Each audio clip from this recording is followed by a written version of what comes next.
দিঘলিয়ার গাজীরহাট ইউনিয়নের প্রতিটা ওয়ার্ডে ফুটবল বিতরণ করেন মোহাম্মদ বুলু শেখ।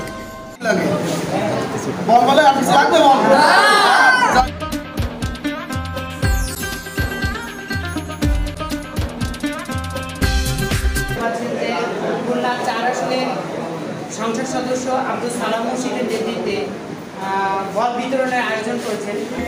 এটি খুলনার দিঘলিয়া গাজীরহাট কোলাবাজার এলাকা। এই মুহূর্তে যে ব্যক্তিকে দেখছেন ইনি মোহাম্মদ বুলু শেখ। মধ্যবিত্ত পরিবারে জন্মগ্রহণ করে ও সবসময় মানুষের উপকার করার চিন্তা করেই থাকেন তিনি। বিশেষ করে যুব সমাজ নিয়ে সবসময় আনন্দ উল্লাসে ব্যস্ত সময় পার করেন এই ব্যক্তি। সেবন থেকে গাঁজা মদ যা আছে এগুলো থেকে মানুষ খেলাধুলা নিয়ে ব্যস্ত থাকে। কখনো ফুটবল, কখনো আবার ক্রিকেট নিয়ে যুবকদের সাথে সময় পার করেন তিনি।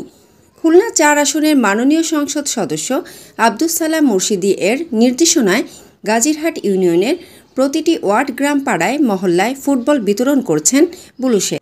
এরকমভাবে কোনোদিন বল পাই আমাদের গাজীরহাট ইউনিয়নে অনেক নেতা, প্রভাবশালী নেতা দেখছি, এরকমভাবে কোনোদিন বল পাইনি। আমাদের এই যে বলটা পাইছি একমাত্র পূর্বের জন্য সম্ভব হয়েছে। শুধু আমি পাইছি তা না, আমাদের গাজীরহাট ইউনিয়নে 1 থেকে ওয়ার্ডে বল পাইছি আমরা। মোহাম্মদ বুলু শেখ বলেন, বর্তমান যুব সমাজ বিভিন্ন নেশা জুয়ার সাথে আসক্ত হয়ে পড়ছেন।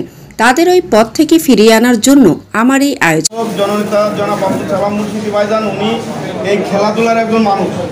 উনি চাই যে আমার প্রত্যেকটা ইউনিয়নের মানুষ অন্তত খেলাধুলা নিয়ে ব্যস্ত থাকুক, যাতে মোবাইল, এই গাঁজা মদ নেশাগ্রস্ত না হয়, এর থেকে বিরত থাকে। এখন যেন খেলাধুলা নিয়ে ব্যস্ত থাকে।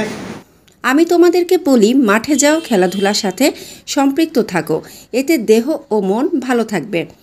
এদিকে বিভিন্ন এলাকার ছেলেরা ফুটবল পেয়ে বলেন, বিতরণ করছে কিন্তু আমরা কোনোদিন এরকম আনুষ্ঠানিকভাবে পাইনি। পূর্বের নির্দেশে এবার আনুষ্ঠানিকভাবে আমরা বলটা পেয়েছি। আমরা খুব এতে পেয়ে খুব আনন্দিত।